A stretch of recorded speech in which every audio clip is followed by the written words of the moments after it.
We're going to break down the latest Bengals news and rumors on today's show. But first, if you haven't already, please subscribe to us here at Bengals Breakdown.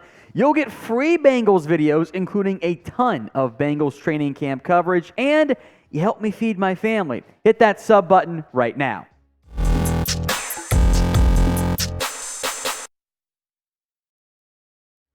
Some news today on Bengals training camp as the rookies and quarterbacks have reported. 3 veterans placed on the PUP list, the physically unable to perform list before training camp gets started. These guys can come back once they're healthy. It is Chidobe Awuzie, Devin Cochran, the offensive tackle, and fellow tackle La'el Collins. Beginning with Awuzie, slightly surprised he's on the list. I thought he looked pretty good.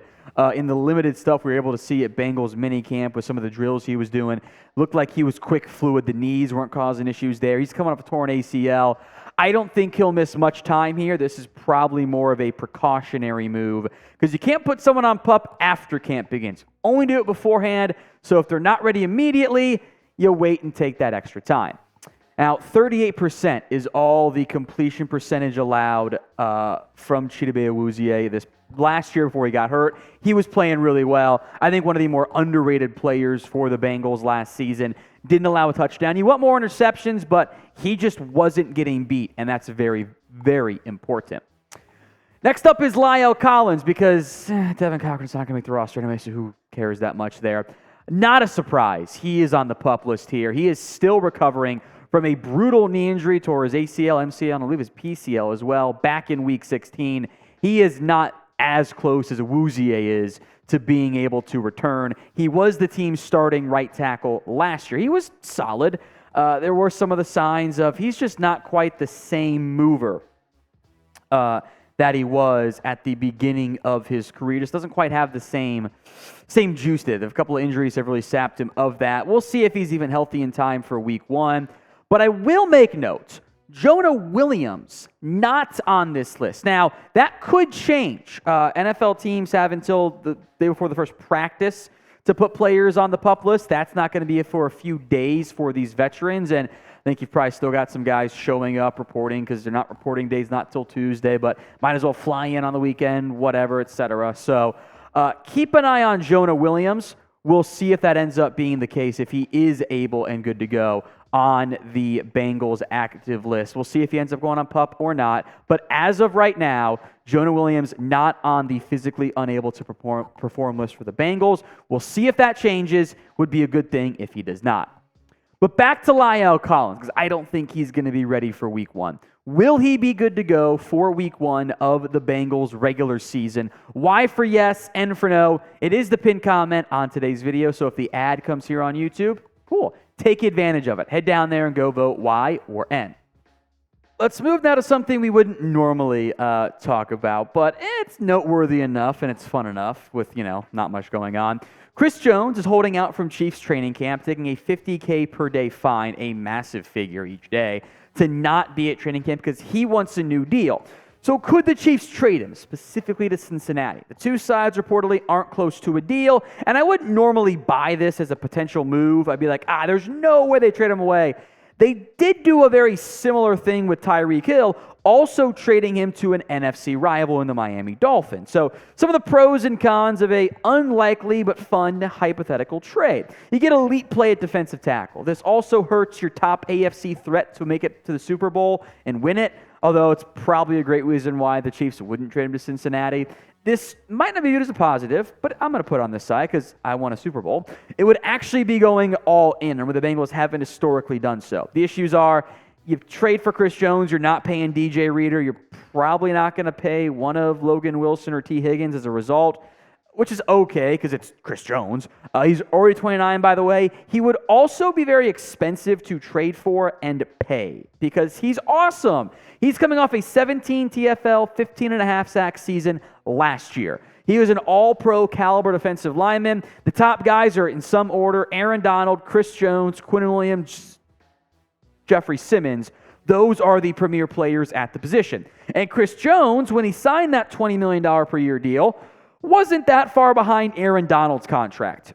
Now he's $11.5 million behind Aaron Donald's deal. He's no longer in the top 5. Quinnen Williams reset the market after Jeffrey Simmons reset the market, after Dexter Lawrence and Daron Payne reset the market, after DeForest Buckner, Leonard Williams reset the non-Aaron Donald market. I think at minimum, you're going to have to pay Chris Jones $25 million per year, which might be an issue for Cincinnati. I will say this, if you pair Chris Jones and DJ Reader together for 1 year, and now BJ Hill becomes your number 3 defensive tackle, that is the best 1-2 punch of interior defensive linemen across the NFL. You have an elite run stopper in DJ Reader and an elite pass rusher in Chris Jones. It is more of a Madden-style move, to be clear, but damn if that isn't fun. We'll spend some more time on this, what it might cost specifically, but would you trade for Chris Jones? 1 for yes, 0 for no. Go answer it for me in the comments. That Tyreek Hill deal I mentioned, it was a first, a second, a fourth, another fourth, and a fifth, all for Tyreek Hill, which was a massive trade offer. Still a little bit less than some of the mega deals you've seen, but it kind of helps set the market for a first and more for your premier receivers. As for what it would cost for Chris Jones, something similar. The difference here and why the Chiefs probably say no in the end is they could replace Tyreek Hill. They got the picks to use then that offseason, so it didn't take too big of a step down without their premier playmaker at wide receiver. If they trade away their premier defensive player in July or early August or whatever, well, you're not really going to be able to replace him. You have draft picks for next offseason, but not right now. A first at minimum is the deal.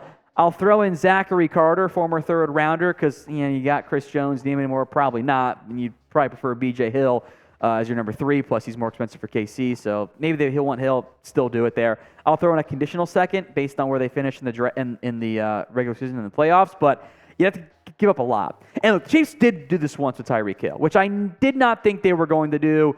I was shocked when that came out, and then I'm like, I would say no way the Chiefs would do it. But they did do it once. And they actually don't spend aggressively the same way other teams like the Eagles have done in their current window. But it probably won't happen twice. They probably won't trade away their best non-Mahomes offensive player and ship him out, and trade away their best defensive player and ship him out, especially to their biggest threat in the AFC. Sorry, Bills, that is the Bengals.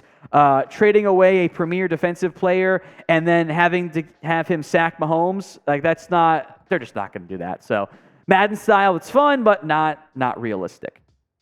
Now, what is realistic are these Bengals hats you can buy today. They are on sale up to 40% off over at chatsports.com/Bengals hats. That link will be in the comment section and the description of today's show, so you can check it out. Go buy yours today. Tons of styles, varieties. They have the t-shirt hat combo pack, a fantastic deal, and Bengals headbands as well, the Joe Burrow style one, who, by the way, we'll get to Burrow in a second, also wearing a new helmet at training camp, help prevent concussions. Chatsports.com/Bengals hats. Links in the comments and the description. Bengals training camp is here. The quarterback has reported as expected. No one thought otherwise, but at least worth mentioning. Hey, there he is, whatever.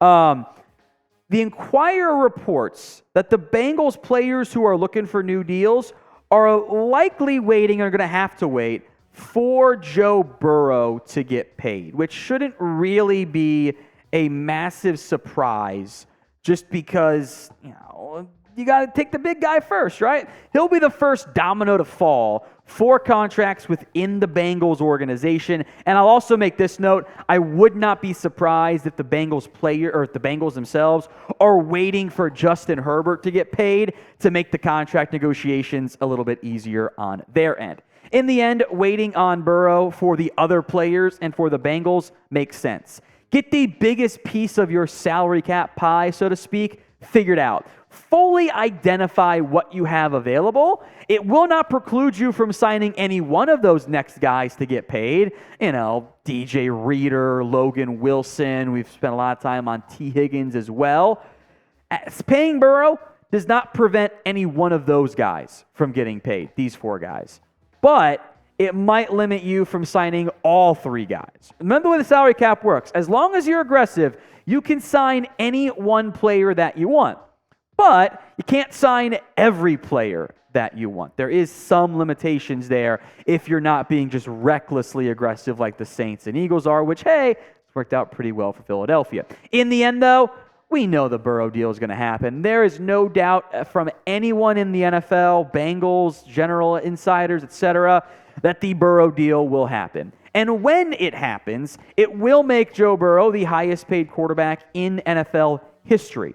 It could approach the $55 million range. Frankly, I would love to give Joe Burrow a 10-year, $600 million contract because he's worth it. That's the Mahomes deal 2.0, the modern day version, which is that Mahomes deal, by the way. I get there was the COVID impact, but that was just a crazy team-friendly deal. Probably not going to get that unless you can get the $55 million for 10-year deal for Joe Burrow right now. If you guys made it to the end of today's video and you want to pay the Bengals franchise guy, spam me in the comments section.